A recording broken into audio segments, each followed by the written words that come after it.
Today's story is Stories of Giants. Let's go, go, go! Dayoung Reads. You're ready? I'm ready. Let's go, go, go!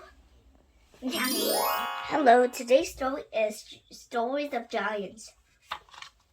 Chapter 1. All kinds of giants.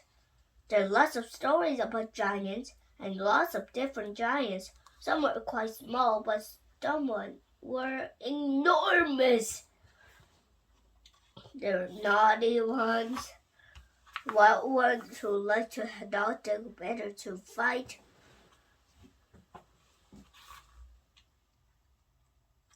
Sad ones who never stop crying, and calm ones who help grannies. The first story is about good call from a toll. The second tells were wicked giants how they make a grisly end. John and the Green Troll, Chapter 2. Once there was a poor farmer and his wife is dead. He lived with his only son John by the mountains of Scotland. It is spring and summer. John and his father work on the hard in the fields. How will we ever move this tree?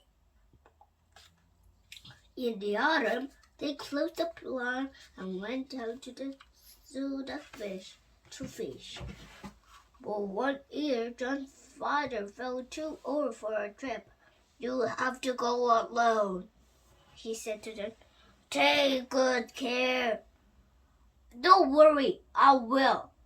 Just remember one thing," he warned.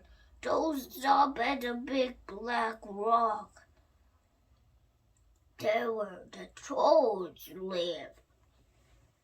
As John drove up the rocky mountain and fast, the sky grew dark and the storm blew up. Lightning flashed and thunder growled. John wanted to sad. At last, he saw a big black rock. "I can shoulder there," he thought. John had forgot his father's worrying. He was just glad to be out of the storm. He sat down onto his cave. "Whew! That journey has made me hungry. Time for supper," he said to himself, and unpacked his sack. He had bread, cheese, an apple, and a big fish. Suddenly, wait. Crusty bread and smelly cheese. Delicious. Suddenly, John heard a noise coming from inside the cave.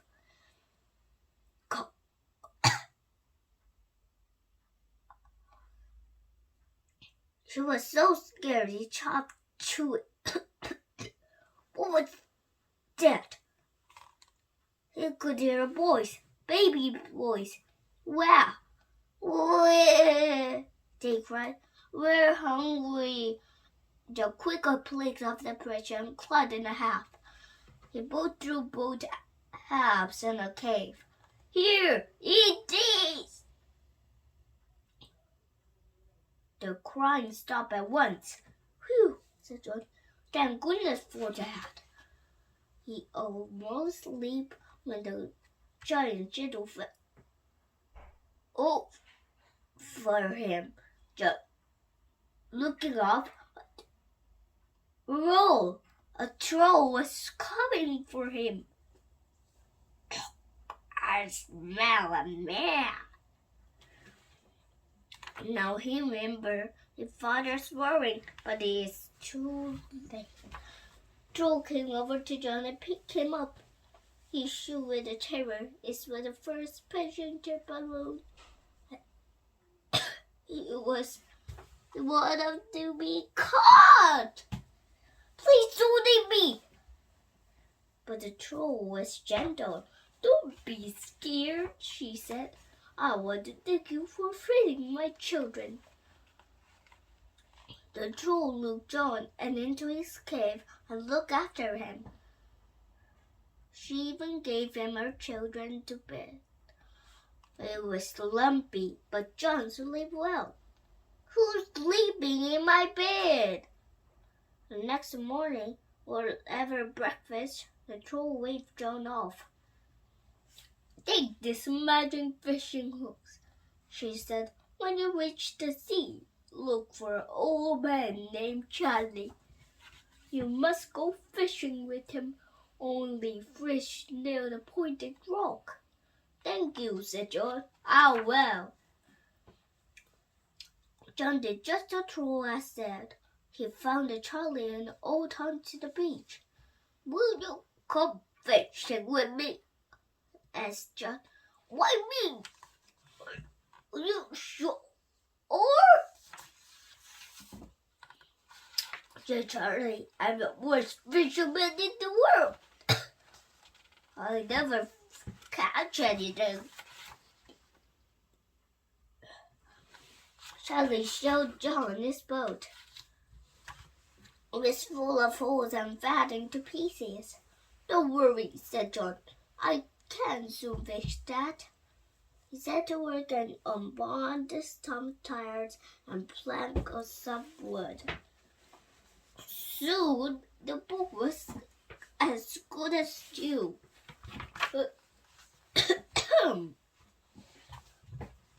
That's real with the pointed rock, John said to Charlie. There was to put worms and magic hooks and start to fish. Hey!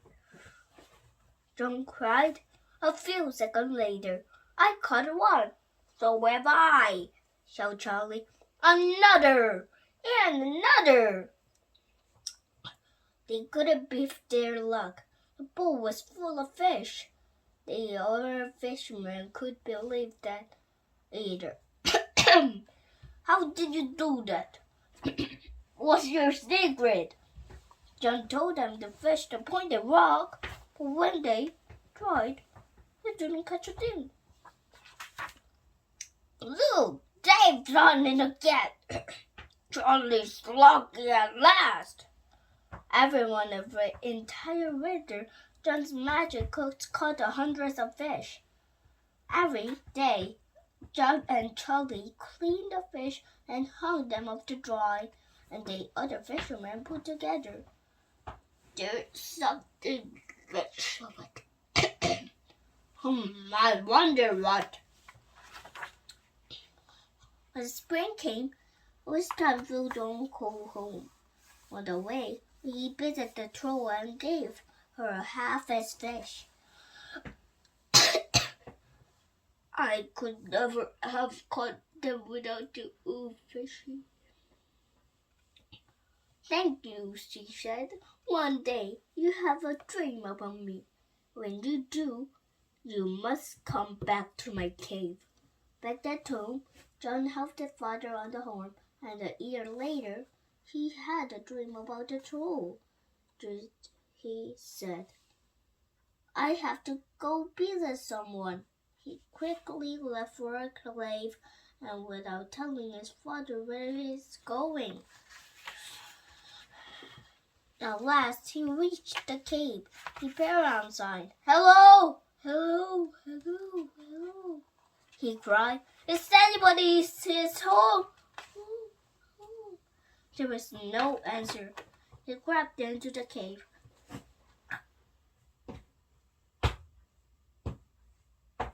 There was empty except for two chests. Are they for me? Joe wondered. What could be inside? He put the chests on the cart and took them for home. When he opened them, he found a piece of treasure and gold.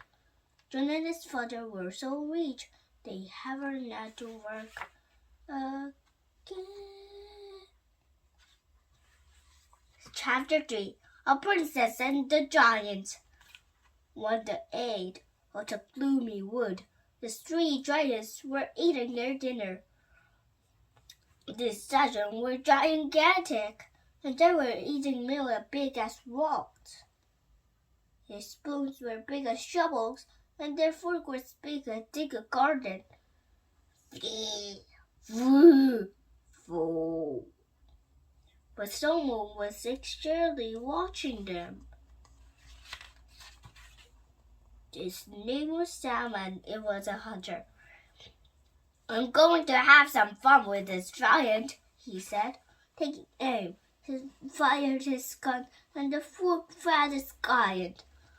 Sam's gun made a giant jump. He poked the fork into his chin. Ow, he yelled. Who did that? I will until I catch you, whatever you all. Sam tried to hide, but he wasn't quick enough. The giant spotted them. He jumped up to grab Sam. Ha ha! Now we're in trouble, boy, he roared. You should still help us, he added. We were the princess of a king's castle. You can get her. How? Squeaked Sam. He was terrified. Oh, we'll show you, the giant said. He laughed.